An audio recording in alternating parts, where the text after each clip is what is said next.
If Canada, for example, came to the United States and said, we're going to zero tariffs in the United States, would you, Mr. President, speaking to our president, go to zero tariffs? Absolutely not. When 2 weeks ago, when Prime Minister Carney went to China, he lowered tariffs on Chinese EVs from 100% to 6%. U.S. has a 100% tariff on Chinese EVs. We couldn't let our northern border be used as a way for Chinese EVs to come into the U.S. Senator Kennedy. Hello, Mr. Secretary. I'm over here. How are you? Good. Mr. Secretary, as you're also head of the IRS, we've had some tough ice storms. Would you and your colleagues consider an extension on allowing extension to allow people to file taxes a little bit later? Senator, I've been in touch with the governor of the great state of Louisiana, and he and I and my staff are working on that. It is traditional to grant extensions for events like this. Good.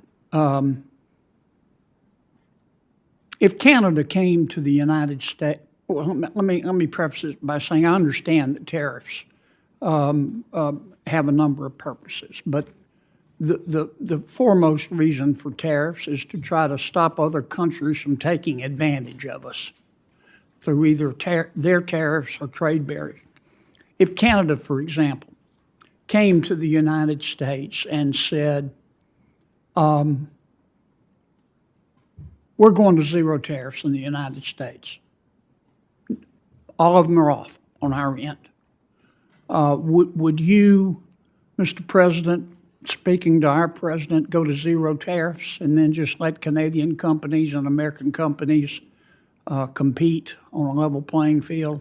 Absolutely not. As we saw last week, when 2 weeks ago, when Prime Minister Carney went to China, he lowered tariffs on Chinese EVs from 100% to 6%. U.S. has a 100% tariff on Chinese EVs. We couldn't let our northern border be used as a way for Chinese EVs to come into the U.S. Right. Okay. I'm going to lead you a little bit because Senator Scott is a she-bear when it comes to time. The poverty rate, according to the Census Bureau, is 11%, isn't it, in America? I'll take it. I'll take your word, Senator. And that's the Census Bureau defines poverty, is it not? Yes, sir. Is it not true that the Census Bureau, in defining poverty and determining that our poverty rate is 11%, or 36 million Americans, which makes us look bad, only will consider direct cash payments from the federal government to poor people, such as, let's say, SSI payments or TANF payments? Correct. Okay. And isn't it true that the Census Bureau, in determining poverty, doesn't include non-cash payments? It doesn't include Medicaid or food stamps or housing subsidies or refundable tax credits. Isn't that true? That is correct, Senator. Yeah. Let me give you an example. Mom, 2 kids, poverty level for her and her kids is $27,000.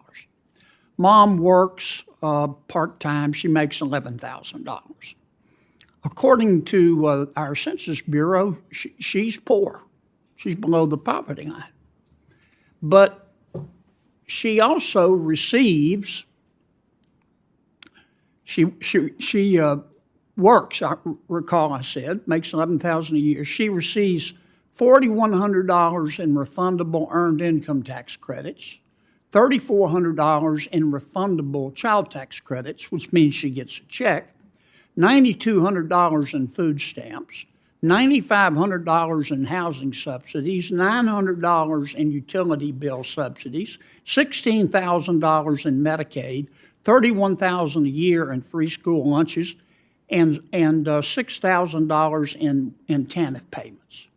If you add that up, that's $64,100 a year, according to math. I'll believe your arithmetic, Senator. Okay. But using the Census Bureau's definition of poor, they don't include all these payments. They just include her income and the TANF payment. Does that make sense to you? No, sir, and you should bring that up with the Commerce Department. I know, but you've got influence. I know how close you and the Commerce Secretary are. I'm hoping you could bring it up with somebody above. The president says we're opposites, and I'm tall. I'm not going to comment on that. Would you talk to the president about this? If you include all cash and non-cash payments, the poverty rate in America is 1%. That's a good point to end on. Thank you, I Senator. told you he was a she-bear. I'm not quite sure for this. Senator Moreno, you and I will talk about the she-bear later. Let's go on to Senator Van Hollen. Thank you, Mr. Chairman.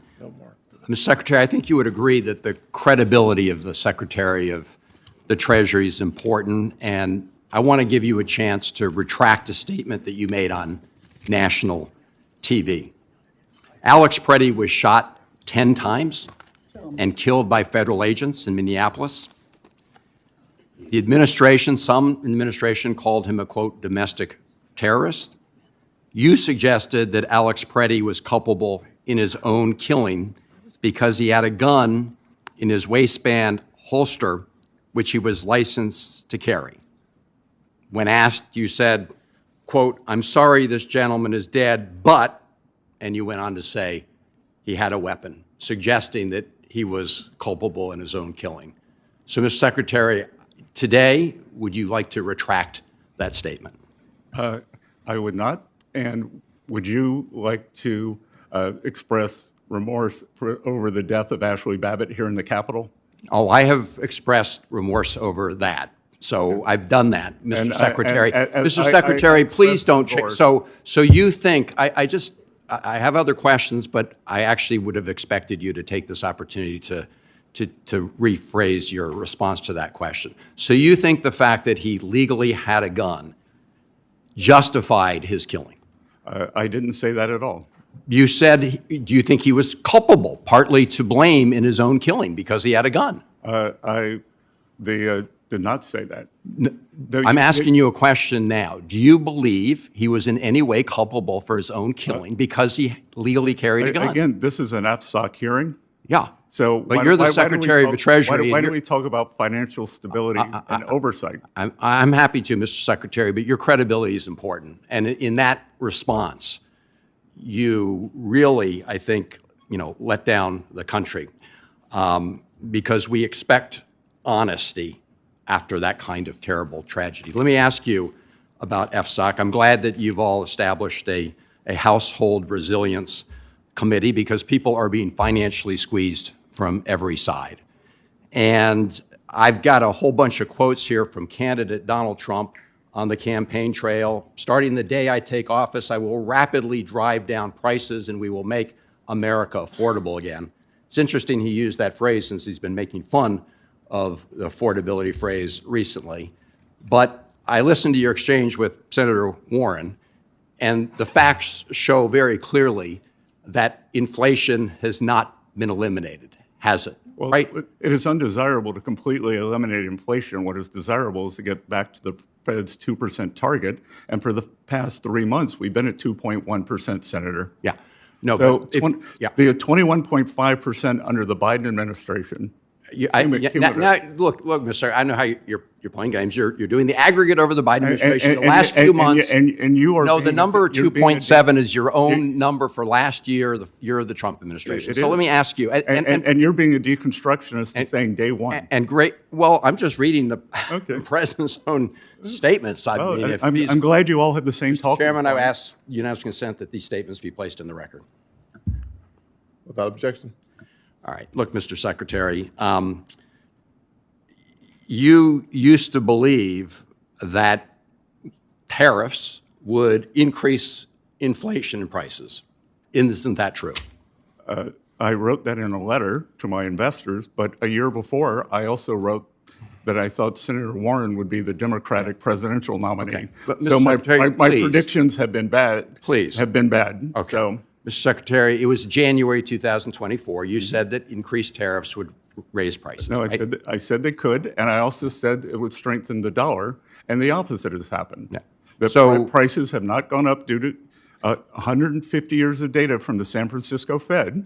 Mr. show- Secretary, show you're that we- cherry picking. You're cherry picking numbers. As It are- is a as are- fact that prices continue to go up. And I that- understand that is Mr. desirable over the long term. I understand that you said just at this hearing that building costs are down. I just want to point out for the record that the National Association of Home Builders said on January 29th, not very long ago, that costs are up. Construction costs account for about 65% of average home prices in 2024. And they say, and I'm quoting, record high for construction costs since the inception of the series in 1998. Not the Biden administration, 1998. Thank you, Mr. Chairman.